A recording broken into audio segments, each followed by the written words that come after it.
Hai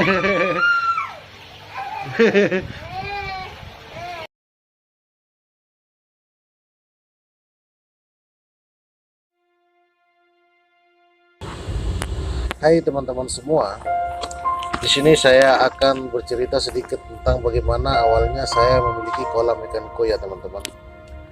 Jadi waktu itu saya menemukan sebuah channel YouTube, saya lupa nama channelnya, tentang ikan koi. Dan dari situ saya langsung kepincut tentang ikan koi teman-teman.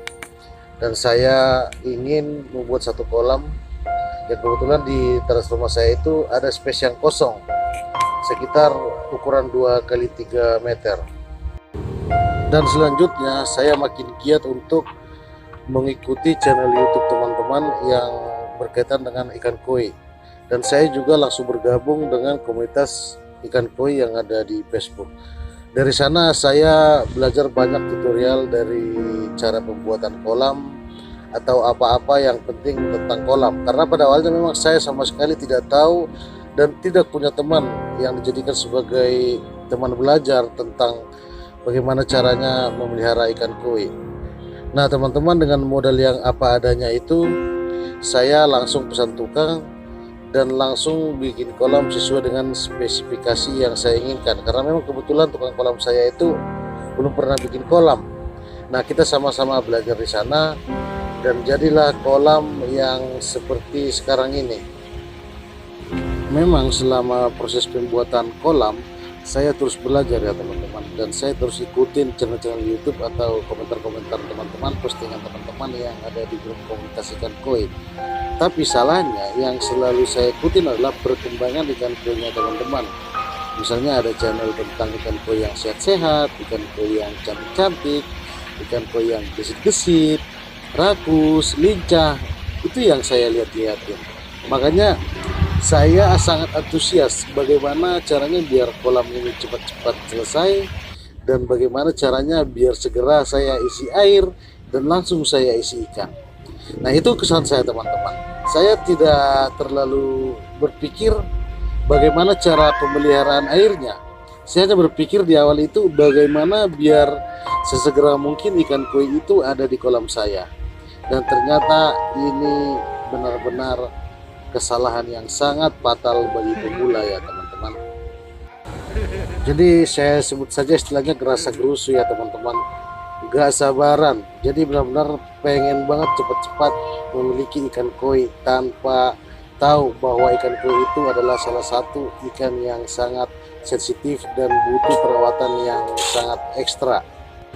Jadi berikut ini saya akan rangkum beberapa kesalahan fatal yang saya lakukan sebagai pecinta ikan koi pemula ya teman-teman. Mungkin akan saya sebut satu persatu, dan itulah yang menyebabkan ikan koi saya sakit dan mati. Yang pertama adalah saya langsung isi air beberapa saat setelah kolam saya cat. Jadi saya harusnya menunggu beberapa hari, paling tidak 1 mingguan, agar sisa-sisa bahan kimia di cat itu hilang. Ini tidak teman-teman ya, saya langsung mengisi airnya sampai penuh.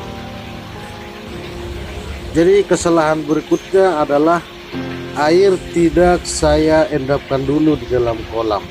Air yang saya pakai adalah air pump, harusnya itu saya sterilkan dulu, karena air PDAM itu katanya mengandung klorin dan mengandung kaporit. Jadi bagusnya air pump itu harus diendapkan dulu beberapa hari baru bisa diisi ikan. Kesalahan ketiga adalah saya tidak memiliki aerator. Jadi hanya mengandalkan air terjun atau waterfall ya teman-teman. Saya sama sekali tidak memakai aerator di kolam saya yang baru ini. Kemudian kesalahan selanjutnya adalah saya tidak mencampurkan garam ikan ke dalam air kolam, karena pada awalnya saya pikir garam itu adalah sesuatu yang sangat berbahaya buat ikan air tawar. Nah kesalahan berikutnya teman-teman, Saya itu langsung isi ikan tanpa dikarantina. Saya langsung isi ikan tanpa dikarantina. Saya hanya masukkan plastiknya ke dalam kolam sekitar 30 menit untuk menyesuaikan suhu tanpa ada karantina ikan lebih dahulu. Kemudian kesalahan fatal berikutnya adalah saya langsung kasih makan ikan yang baru di kolam. Jadi mereka masih sangat stres karena airnya juga belum matur, karena proses filtrasinya juga belum berfungsi dengan normal. Zat-zat yang membahayakan ikan juga masih terkandung di dalam kolam. Langsung saya kasih makan. Nah, itu kelihatannya seminggu setelah ikan di kolam itu masih kelihatan baik-baik saja ya teman-teman. Masih kelihatan lincah-lincah. Tapi di minggu kedua mulai kelihatan penyakitnya teman-teman. Awalnya satu persatu kena jamur dan ikannya kelihatan warnanya kok agak memutih, memudar, terus menyendiri, terus mati satu persatu hingga habis semuanya sekitar 36 ekor ya teman-teman. Jadi teman-teman semua sesama pecinta ikan koi, ini adalah benar-benar pengalaman real yang telah saya alami ya teman-teman. Jadi buat teman-teman pemula seperti saya, sebaiknya banyak hal yang perlu diperhatikan sebelum kita memulai memelihara koi teman-teman. Jangan sampai kejadian-kejadian yang telah saya sebutkan tadi membuat kita jadi menyesal dan berpikir ulang kenapa itu semua bisa terjadi. Hendaknya jangan terlalu terburu-buru ya. Siapin dulu kolamnya, pelihara dulu airnya, dan siapin hal-hal yang menunjang untuk kehidupan ikan koi di kolam kita.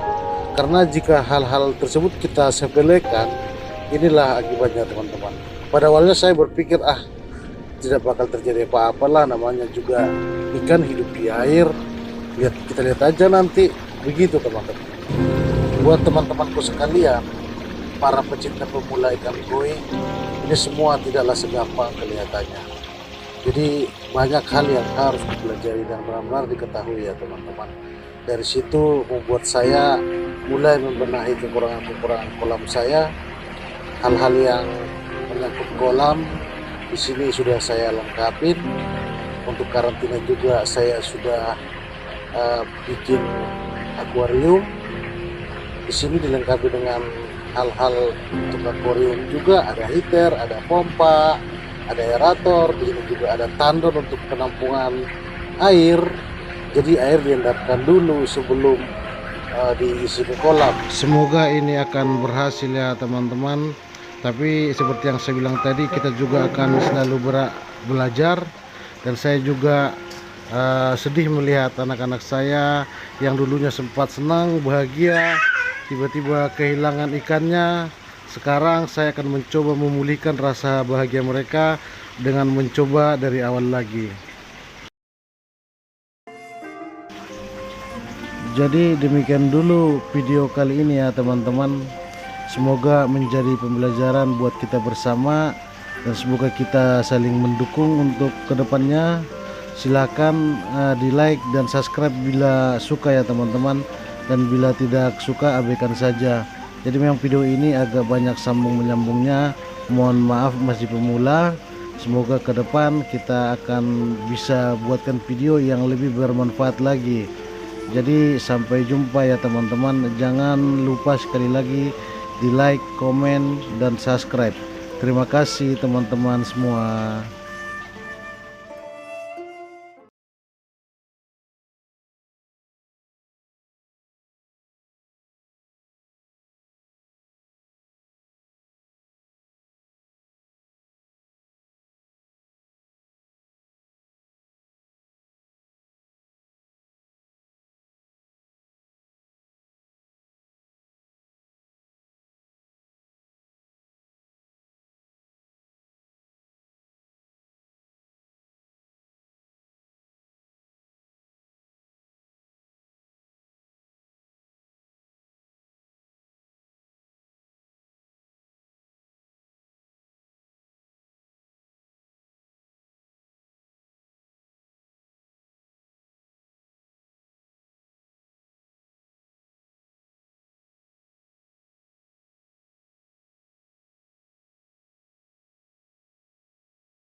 Kesalahan selanjutnya adalah tidak mencampurkan garam ikan ke dalam air kolam.